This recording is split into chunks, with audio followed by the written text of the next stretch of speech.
Hello, Little Woman fans. My name is Nina and welcome to the Little Woman podcast. In this episode, my guest Kymberly and I continue our discussion on the chapter 21. Laurie makes mischief and Joe makes peace. In this chapter, Laurie, who is 15, is catfishing Meg. He forges love letters in John Brooke's name and sends them to Meg. And Meg quite innocently answers to them because she thinks that the letters are from John. A lot of people have been angry to Laurie in this chapter. I have been one of them, but I think this is the neglected part in the Little Woman discussion, how privileged Laurie was at this point of his life. Then we have Joe, who does not see that there are any problems in Laurie's behavior. On one hand, Joe sees Laurie as her brother. Laurie is her gateway to the boys' world, where she doesn't need to worry about gender norms of the time. And then, on the other hand, Joe is very maternal. She sees Laurie almost as her child, and she feels protective over him. After Laurie has been caught, it is Joe's mother who is lecturing Laurie, and she should. He did wrong. But that is when Joe feels bad for Laurie. She wants to pet him and protect him. She doesn't feel sympathy to her sister who has been basically indirectly harassed by Joe's best friend. We know that Meg had feelings for John and she could have written something personal to these letters. Laurie himself doesn't fully understand the consequences of the things that he has done. This chapter is never in Little Woman movies. I don't know if it should be there, but it really shows that misogynistic behavior that both Joe and Laurie had at this age. This is my personal opinion. The way we see Marmee scolding Laurie in this chapter, it fits very well to the way in the beginning of part 2 of Little Woman, she confesses to Marmee that she thinks that Laurie has become too fond of her. And Marmee agrees, and she says that she doesn't think that Joe and Laurie are a good couple. Marmee doesn't want them to get together. And that happens only 4 years after this catfishing scene with Meg. Almost like Marmee knows that Joe, being this person who kinda looks some of Laurie's more disturbing behavior through her fingers, would easily get trapped if they were married. And I think if Joe and Laurie would have married, that would have turned into a very violent relationship, and them being abusive towards each other. And we saw that Laurie was quite obsessive with Joe when he proposed to her. He wanted to control her. With Amy, it is very different. Amy has a calming effect on him, like Fredrik has to Joe. My friend Christina from the Joe and Fredrik blog wrote this piece about Marmee. Quote, most films remove Marmee, agreeing with Joe that she and Laurie would not be a good match. The only one that comes to mind that actually did this was the 2017 miniseries, but often the other versions don't have this. I recall the 1933 and the 1949 versions do have some sort of scene with Meg in which we see that they talk about Amy and Laurie being together and her asking Joe if it is a problem. But yes, Marmee being Joe's confidant, besides Beth being taken out, really does do more harm than good, as I feel that it takes away any sense of closeness she has with her family and the showing of her growth. Otherwise, it either happens on the inside, which makes people wonder how she just quickly matured, or it doesn't happen at all, and she remains the childish and immature girl she started as. Marmee is as much of Laurie's mother figure as she is Joe's actual mother. She has watched him both grow up, seen their flaws and their strengths, but she ultimately knows that they would be bad together, as she says in chapter 32, when Joe asks why Marmee is glad Joe is not in love with Laurie. Quote, because, dear, I don't think you are suited to one another. As friends, you are very happy and your frequent quarrels soon blow over, but I fear you would both rebel if you were mated for life. You are too much alike and too fond of freedom, not to mention hot tempers and strong wills, to get on happily together, in a relation which needs infinite patience and forbearance as well as love. This insight not only enforces what Jo has felt, as she said immediately after. That is just the feeling I had, though I couldn't express it, but reaffirms to the audience that these two are destined to be nothing more than friends.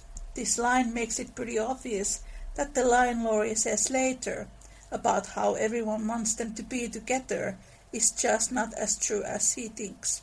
We do not see any of the characters trying to put Jo and Laurie together, not in the way that Jo had tried to put Laurie with either Meg or Beth. If that was really true, why didn't we see people trying to hook them up? Oh, because they didn't want them to.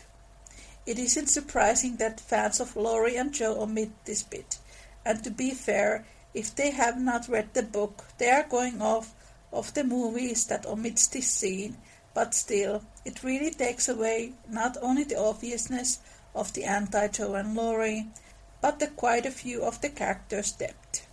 If you wish to get notified every time when a new episode of the Little Woman podcast comes out, head out to littlewomanchannel.substack.com and you can join the newsletter. And you can get Little Woman t-shirts, stickers and posters at society6.com/Little Woman Podcast. This is Little Woman Podcast, Laurie catfishing Meg, and his follow-up Tantrums.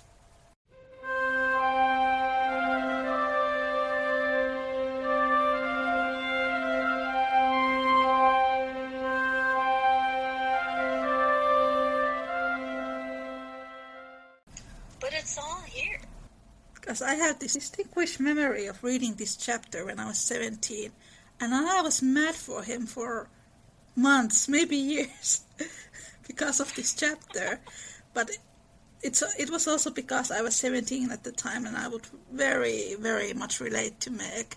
But it was much later when I read the book again, and I started to see, oh, he actually grows out of this. But definitely I had some resentment against Laurie at the time. When I have been speaking about this chapter in the podcast, I've had a lot of people saying that, oh yeah, when they read this part, it was weird for them how people could call Jo as a feminist because she doesn't really react in the way they want her to react. But that's really the whole point of the book, because Jo really grows to become a feminist in later novels. And we have characters like Friedrich and her mother who help her to become that person. Yes, and Marmee also has Laurie pretty pegged. She's fully aware. She refers to him as a weathercock, and recognizes that he's pretty immature. And she steps up, though, and she is a good influence upon him. He would probably, and did, I think, accept, well, obviously, as this chapter shows us, he doesn't shake Marmee or go stomping off before she finishes telling him off in their private conversation. He becomes contrite. He thinks about it. She does a lot for him. This family is very important to Laurie and is an integral part of his maturation process. I think without them, he would have been just lost. He would have become like the king boy who gambled away the family's money or some of the family's money anyway. The king boy that was a member of the family that Meg is a governess to. Laurie sees Marmee as like a surrogate mother, but I think it's also he doesn't stand against Marmee because I think deep down inside he knows that Marmee is actually the healthy mother figure for him, because she can put those boundaries that even his grandfather can't put on him. And she's like also the one of those people who says no to him. Yeah, she points out to him, you did wrong here, bud. And he has to take it. Well, he doesn't have to, but he does. To the best of his ability. I mean, as we read, we can see that he's still, vacillating. Yes. Well, if the boy held his tongue because he'd promised and not from obstinacy, I'll forgive him. He's a stubborn fellow and hard to manage, said Mr. Lawrence, rubbing up his hair till it looked as if he'd been out in a gale and smoothing the frown from his brow with an air of relief. So am I, but a kind word will govern me, when all the king's horses and all the king's men couldn't, said Jo, trying to say a kind word for her friend, who seemed to get out of one scrape only to fall into another. You think I am too kind to him, hey? Was the sharp answer. Oh dear, no, sir, you are rather too kind sometimes. And then just a trifle hasty when he tries your patience. Don't you think you are? Jo was determined to have it out now, and tried to look quite placid. She quaked a little after her bold speech.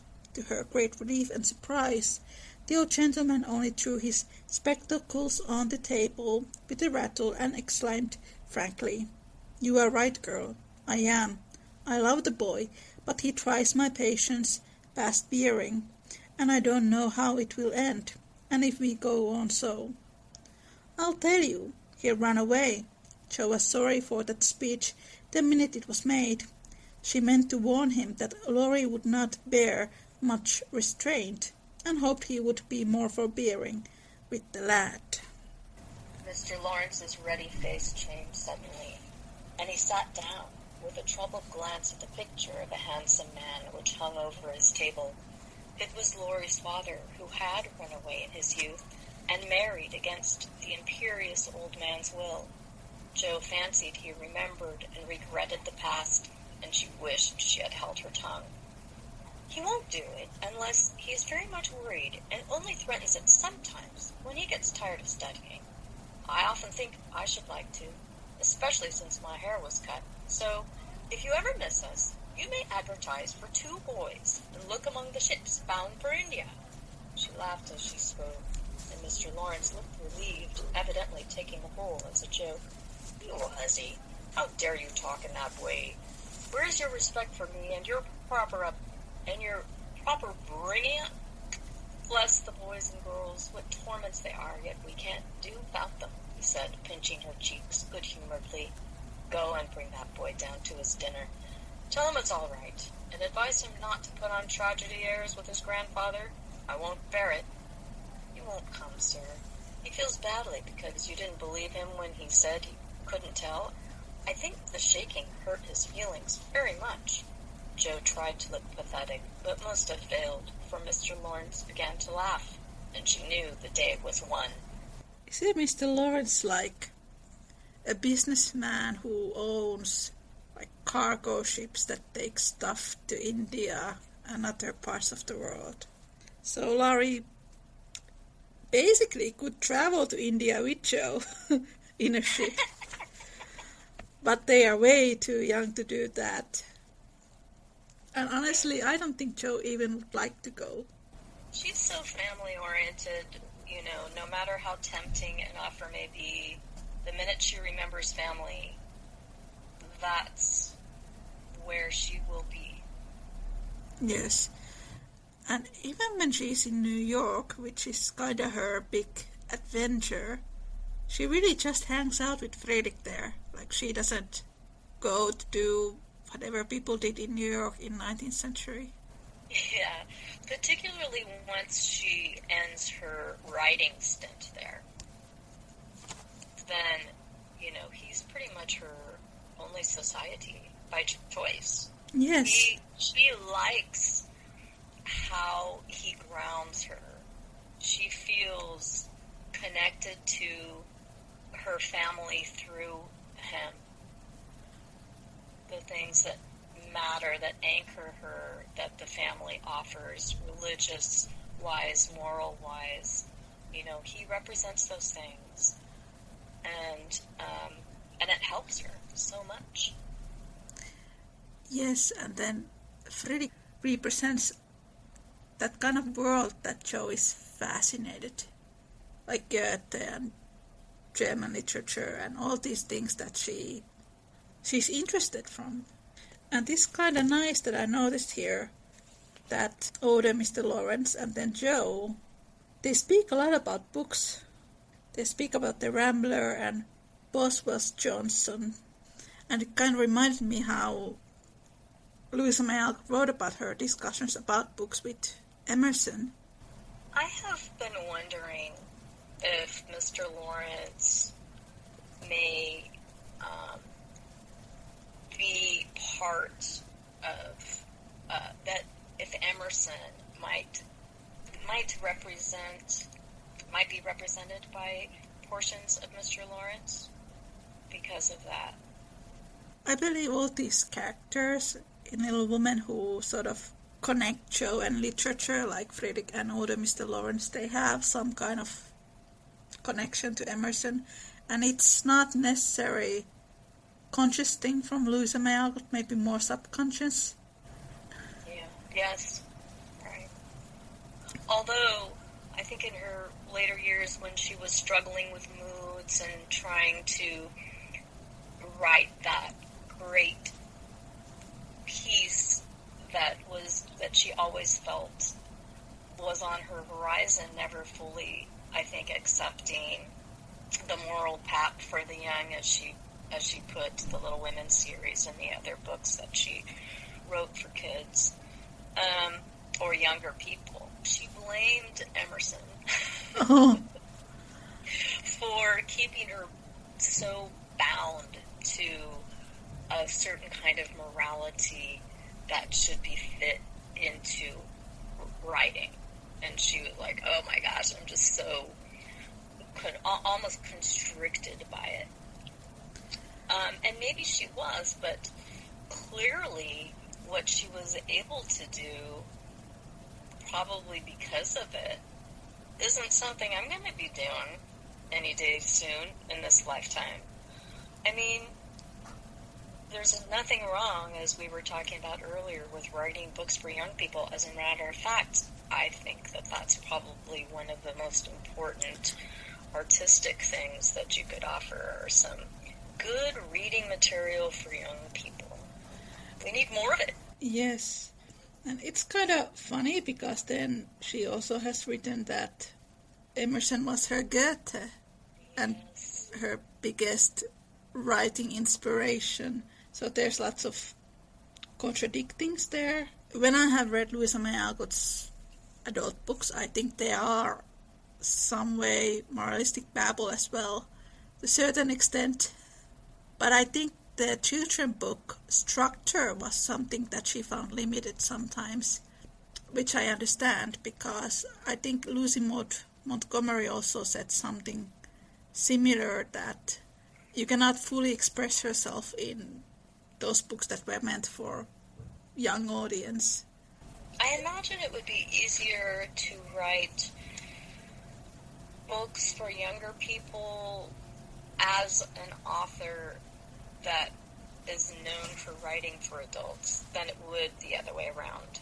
Maurice Sendak is known for his books for children. If he suddenly decided, I want to write an adult piece of fiction, it probably just wouldn't have as willing a readership. People would be like, what?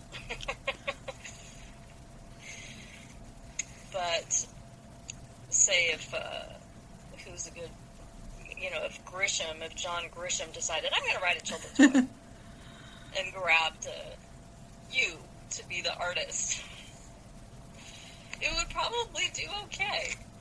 So maybe in a way she got trapped. Even though she had those earlier successes with her thrillers, they were either anonymous or under Bernard, right? her pen name. So, and she and her publisher went out of their way to create a persona that Louise May Alcott was a brand. And it was a brand for moral path for the young. Yeah, so in a way she kind of sold herself to the children book genre with that brand. So I wouldn't blame that much on Emerson. No, she might have just been flailing. Why am I stuck in this? It's Emerson's fault. And it's so funny because I think her personal resentment for Little Woman had more to do with the reputation of Little Woman because they so heavily identified Louisa as Jo and all these other characters with her family members. And even just like that letter from the sisters that, why couldn't Jo just stay as 15-year-old? And then when her fans came to see her, they were disappointed that she didn't look like what they imagined Jo to be, a 15-year-old girl with pigtails. And those were like adult women who came to see her and said that. Yeah, I don't know. I always thought that was quite strange. Yes, it seems to transcend the generations though, doesn't it? It's like from then to now, we just want to freeze Jo at 15. Everyone except me, because I always thought Good Wives was better than part 1. Oh, man, it is so rich. It is. I think it's just for the rest of us who are ready to get on with it and to look at all of life, head on, because she does. She really does. I think it really might be because I really got into Little Woman more when I was in my late teens, and the characters in Good Wives are in their late teens, and then they grow into adulthood, so I could identify more with that storyline than with the first part. I really appreciate their growth because, I'm going to repeat what I already said earlier, which is that it's about them overcoming their flaws. And so we all have them. And never are we completely perfect, but to develop self-awareness and to peck away at our flaws is a noble thing to do. It's as far as I can tell, it's a humble way to operate in the world. And I really appreciate, especially I think Amy does this for us. If you're as a reader can't forgive Amy for having burnt Jo's book well into the second half of the book, if you're still carrying that grudge against her, that says something about you. I think it's also because of the adaptations, because they kind of erased the part where Jo is bullying Amy. So people are hang on into that grudge against Amy, but then they don't pay any attention to the reasons why she actually behaves the way she does. So, the book is about making those kinds of mistakes and learning from them, not only as the person who made the mistake, but as the people affected by the mistake you made. Just as in this chapter that we're reading now, Laurie has made a big mistake, and now he will slowly come to grapple with how it's affected everybody around him and how they respond to his mistake. Are they going to keep punishing him? Are they going to forgive him? So I think it's interesting that people can sit down and read a whole book and then still hold a mistake that a character made against them forever when the whole idea of the book is, yes, we make mistakes and they affect others. And how are we going to behave as the people who made the mistake, or how are we going to behave toward the person who made the mistake that has affected us? Which I think is a big lesson for now. Huge. We have a hard time with forgiveness. And this chapter especially, I think it's very much Me Too material. Yes. And yet, I don't hold this against Laurie because he is 15 and he grows out of this. But obviously, if he had stayed as this person, then it would be a problem. Yeah. As it is, it can be a teachable moment, a learning moment. And Amy learns from the book burning thing. I mean, it shows up where she apologizes for it again. In Amy's will, that chapter where she's staying with Aunt March, and she apologizes for it again. And there's some people who think, she never apologized enough. Like, what do you want her to do? She can't take it back. How do we proceed? There's actually a theory that Amy burning Joe's book is actually Louisa May Alcott censoring herself, which I thought was very interesting, because when Joe writes that story again, it becomes a better story than the one that was burned. That would be an interesting point of view, that maybe it was actually completely, well, obviously it was intentional from Louisa May Alcott's part, because it's a lesson of humility to Joe not to bully Amy, which nobody likes to speak about. But maybe there is also another reason for that book burning incident, because then in New York Joe also burned some of her stories, the weekly volcano trash. That's right. So there is this continuity in the way Joe or Amy burns these stories, and then Joe develops as a writer, which I think it's something very interesting. Yeah, that's a wonderful thing to think about. I think the only version where we can see Joe clearly bullying Amy is the modern-day Little Woman version from the 2018. Which one is that? The one with Sarah Davenport as Joe. Oh, yes. Yeah. I think I told you that I was surprised by that. I actually liked that version. Yeah, I think it's really good because I think it was the only version that I have seen where I actually felt sorry for Amy when she burned Joe's book. It clearly showed that Joe had been bullying her, so she had a valid reason to burn the book, even though it wasn't really the right thing to do, but I understood her motives. Like, it didn't come out of the blue. She didn't just do it for a frolic, as Laurie said. No, she had actual reason to do it because Joe was really bullying her, and she does the same in the novel. But people just blame it on Amy, but there's a reason why Amy does things that she does. And plus, in that chapter, they talk about how Louisa writes about how they go back and forth. And the family knows that it happens.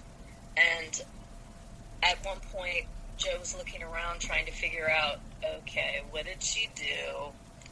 And, the last time that they had a tiff, Amy put one of her drawers upside down, upset one of her drawers, and made a mess that way for Joe to clean up. So this was like a long-standing relationship of conflict between them. It didn't come out of the blue.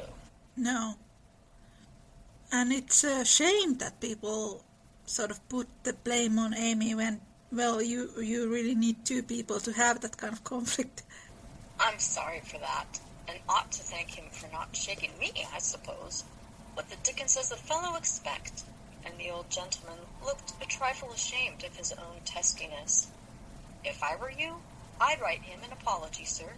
He says he won't come down till he has one, and then talks about Washington and goes on in an absurd way. A formal apology will make him see how foolish he is, and bring him down quite amiable. Try it. He likes fun, and this way is better than talking. I'll carry it up and teach him his duty. Mr. Lawrence gave her a sharp look, and put on his spectacles, saying slowly, "You're a sly puss, but I don't mind being managed by you and Bet. Here, give me a bit of paper and let us have done with this nonsense." The note was written in the terms which one gentleman would use to another after offering some deep insult. Joe dropped a kiss on the top of Mr. Lawrence's bald head, and ran up to slip the apology under Laurie's door, advising him, through the keyhole, to be submissive, decorous, and a few other agreeable impossibilities. Finding the door locked again, she left the note to do its work and was going quietly away when the young gentleman slid down the banisters and waited for her at the bottom, saying with his most virtuous expression of countenance, "What a good fellow you are, Joe. Did you get blown up?" he added, laughing. "No, he was pretty clever on the whole." "Ah, I got it all around. Even you cast me off over there, and I felt just ready to go to the D's," he began apologetically. "Don't talk in that way. Turn over a new leaf and begin again, Teddy, my son." "I keep turning over new leaves and spoiling them, as I used to spoil my copybooks, and I make so many beginnings there never will be an end," he said, dolefully. "She literally calls him my son." Yes, I love that. I love that example of how she feels toward him. It's just right there. No mysteries. Yep. And I love, too, his confession. He's confiding in her that he makes so many beginnings, there will never be an end. That's like something that one of the sisters would say to a sister about their trials. So there he is with his little sack of burdens. "Go and eat your dinner. You'll feel better after it. Men always croak when they're hungry." And Joe whisked out at the front door after that. "That's a label on my sect," answered Laurie, quoting Amy, as he went to partake of humble pie dutifully with his grandfather, who was quite saintly in temper and overwhelmingly respectful in manner all the rest of the day. Wait till you finish. Everyone thought the matter ended, and the little cloud blown over, but the mischief was done, for, though others forgot it, Meg remembered. She never alluded to a certain person, but she thought of him a good deal, dreamed dreams more than ever, and once, Joe, rummaging her sister's desk for stamps, found a bit of paper scribbled over with the words, "Mrs. John Brooke," whereat she groaned tragically and cast it into the fire, feeling that Laurie's prank had hastened the evil day for her. Mrs. John Brooke. I think that this final, well, it's like the next to last paragraph, where it's mentioned that he went to partake of humble pie dutifully with his grandfather. That's what he needs to learn. He needs some humility, and this is a slice of it. Yes, definitely. So all in all, this is an important chapter for Laurie, as well as for Meg, poor Meg. At this point, John is in Washington with Joe's father, is he?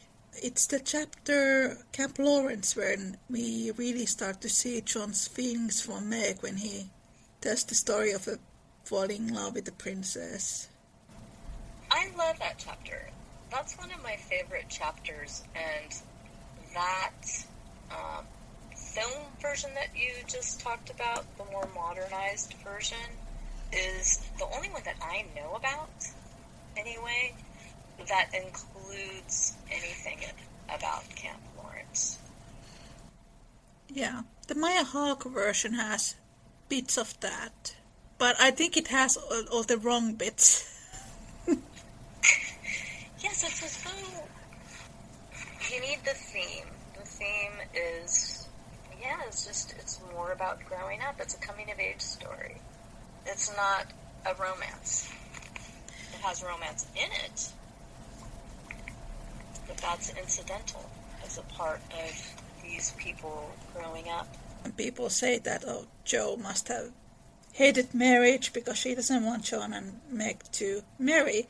But then that's interesting because she also wants Meg to marry Laurie. So she doesn't really have anything against Meg marrying. So what do you make of that? I really don't know what's going on, to be honest. I wonder if he's a stranger, and Jo is so fierce in her affections for family, and the Lawrences have become family to her. And then, as you were saying before about how she wants a brother, and she finds that in Laurie. And so if Meg is going to marry anybody, you know how sometimes she will joke around and she says, well, I wish I could marry Meg myself and then everything will be okay. She doesn't want to lose Meg. And I think maybe John Brooke she considers him an outsider. Yeah, that makes sense. Know him. Because Laurie is familiar, then Meg would be married to someone who Jo knows, and still, like, Laurie wouldn't take Meg away. Right, because he's already in the picture. Yeah, that makes sense. Part. I remember that Louisa May Alcott's sister, Anna Alcott, she married John Pratt, and they announced their engagement 1 month after Elizabeth had died. That happened in 1858, according to my notes. So that was 9 years before Little Woman was written. But I think Louisa kinda was able to tap into that feeling of your sister marrying. I don't know how well she knew John Pratt. I think they describe him as a family friend. But like, if you have just lost your sister and your other sister is planning to get married, then you will be alone. Because May, I believe, was planning to move to Europe at the time. And she eventually did. Thus this explains that fear that Jo has of being alone. Yes. And having her very important family circle be penetrated by unwelcome sources. It's like, she's hard. She's hard. She doesn't take to just everybody. And I think at that point, when you are like 15, if there is a big change in family, it can really affect you because you are in that age when everything affects you. Yes. And that's one of the things that definitely changes for at least me as a reader when Jo goes to New York, and how it just opens up, it just creates a bigger world, because she's just been bound to family up until then. It's good for her to get out of town, and it's good for us to get out of town with her. And there's something familiar to Fredrik that she finds in him. So he almost immediately becomes part of that family that she has. I mean, you can see that in the way she writes to Marmee, because all the letters are about him, essentially. She doesn't write like anything else in New York, it's all about him.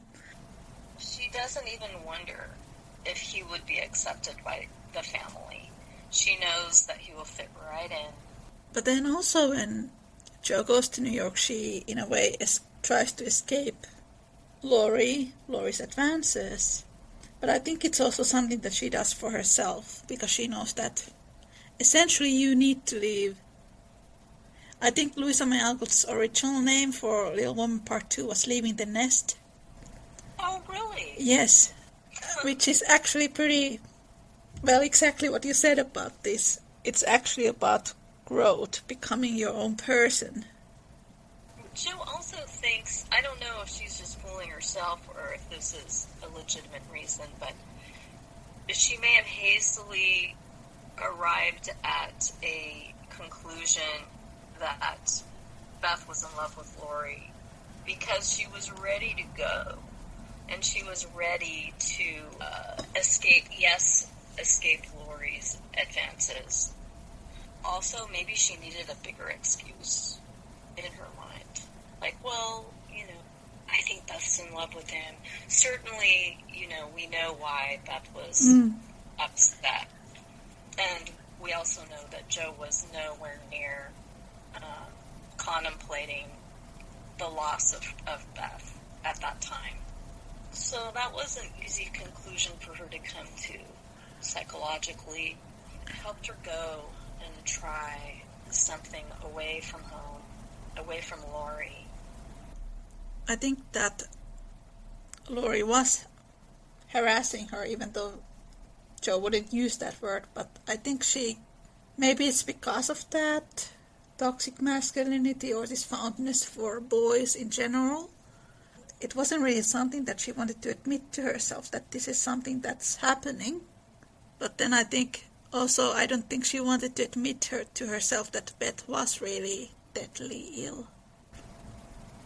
No, I think it must have been, like the last thing. Any of them were, Beth had to come to terms with it before anyone else did. What a burden. Speaking of burdens, that's a big one. To shoulder that by yourself. That's something just in my life that I worry about with the people that I've known who've become extremely ill and are trying to put a good face on things. That's a tall order to place upon a person who really shouldn't have to shoulder that.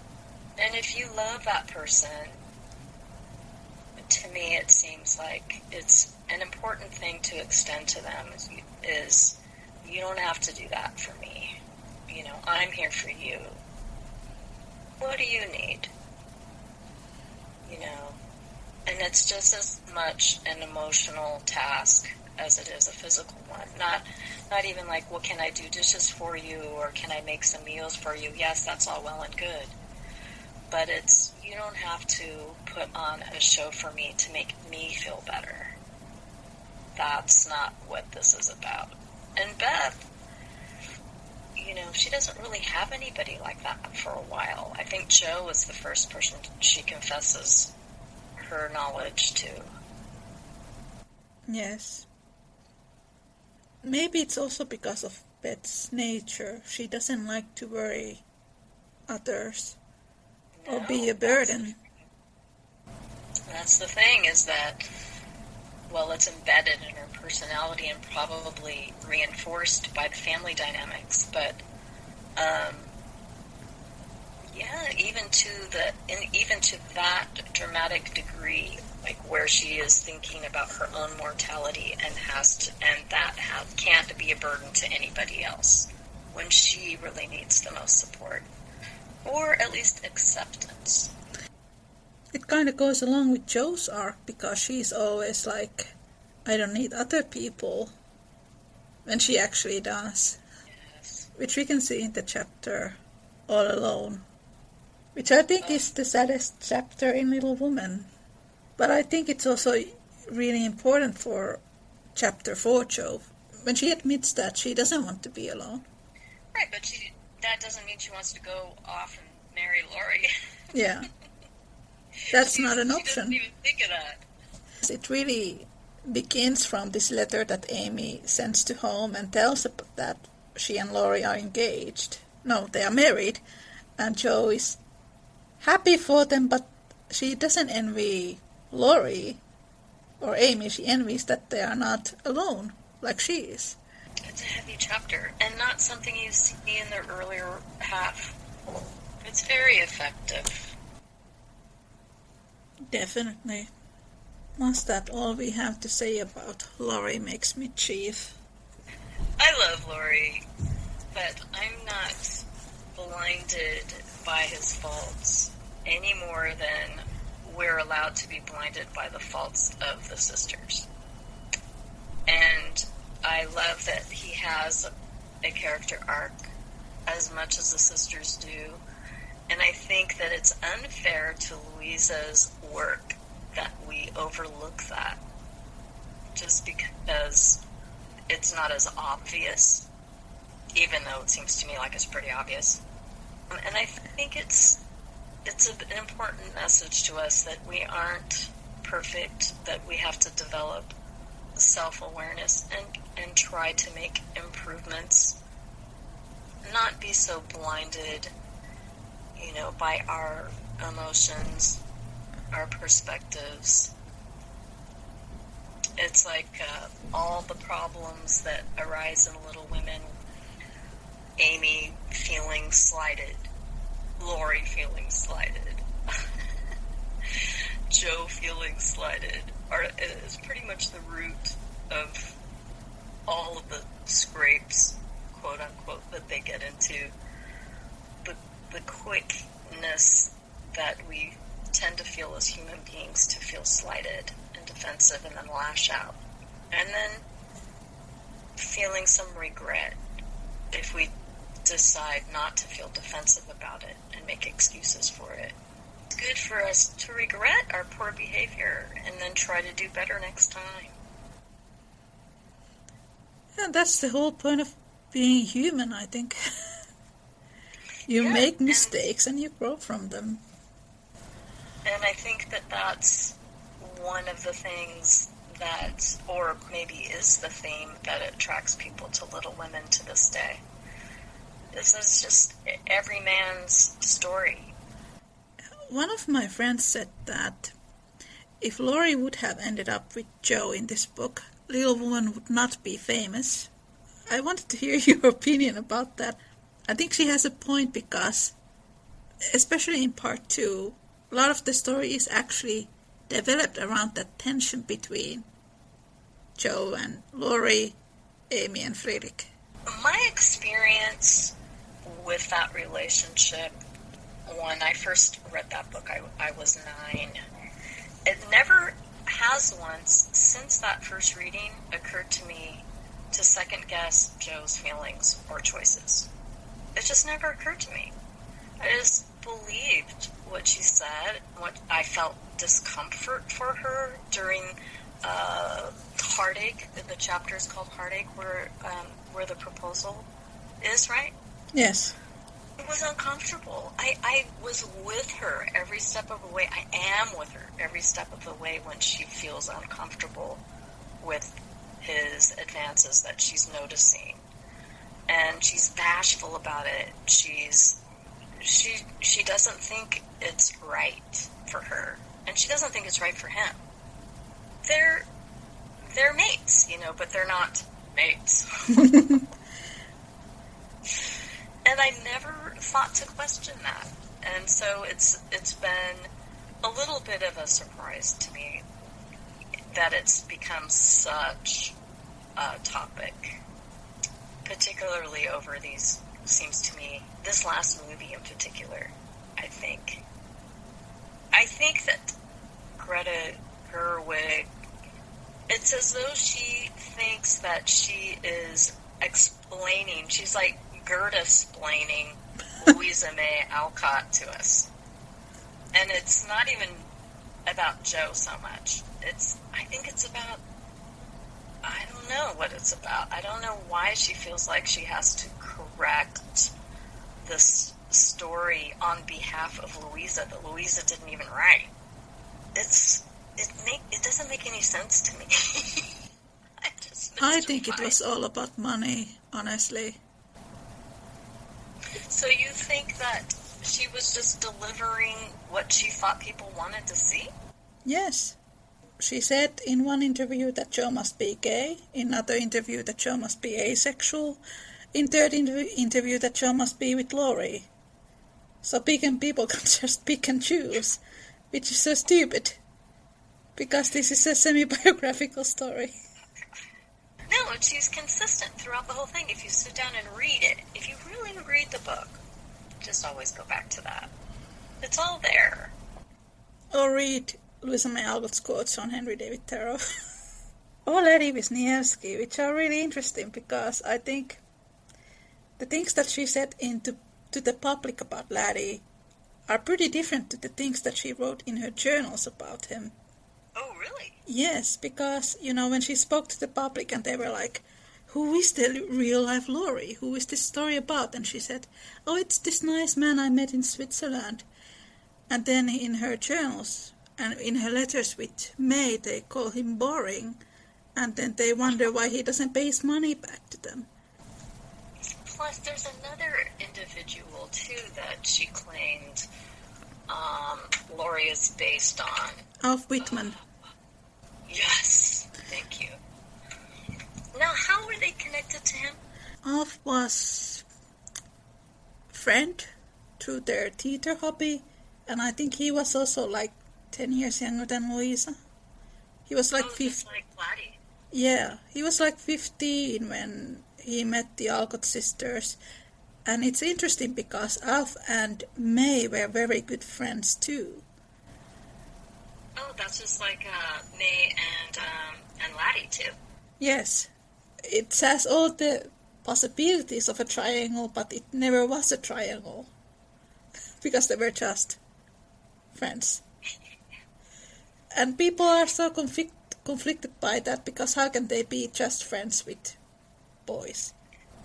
My daughter Savannah and I talk about that all the time, about the importance of platonic friendships, how underrated they are. Friendship, I don't know what I'd do without my friendships. They're so important. I feel that that's just one of the things that gets my goat, is when people have to turn every relationship into something sexual. Do you really have to do that? I mean, I'm not against relationships being sexual, but there's so many different kinds of relationships out there. And they can be complex, and they can be, they just fit a totally different bill than the romantic one. That's important, equally as important to me. Maybe even more so sometimes. Yes. The relationship with Alf, I believe, was once again more maternal, because Louis had these maternal feelings for him. But it's funny because I believe May was also like trying to guide him to be more productive, which is what Amy does to Laurie later on in the book. That's so funny. These women, they try to give nudge for these boys to better themselves. No matter if that explains to me why Louisa was able to sit down and slam out that book as fast as she did, because so much of it had actually happened. Just said, oh, remember when Laddie? Huh, yeah, I'll put that down. Yeah, I want to make an episode about Laddie, but I need to read more about him. Oh, that would be an interesting one. Yeah, maybe for the next season. We'll see. I have so many stuff that I need to do. Yeah, hospital sketches.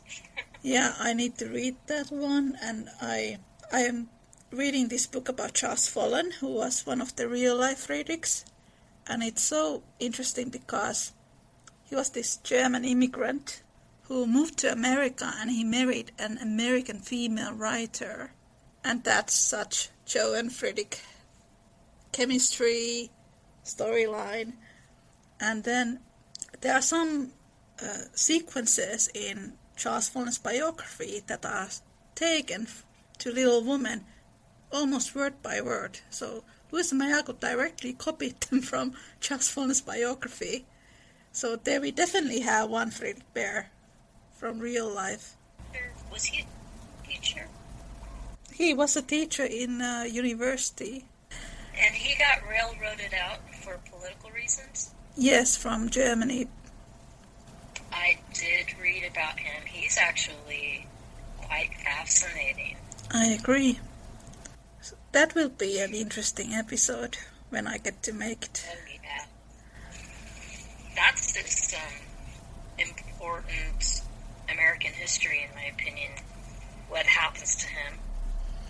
Yes. He has to go of it. And I really like that because Germans weren't really seen very positive light during the time when Little Woman appeared. So it's interesting that there is this international marriage there. But also because Louisa May Alcott simply loved Germany, which is a very interesting area to study.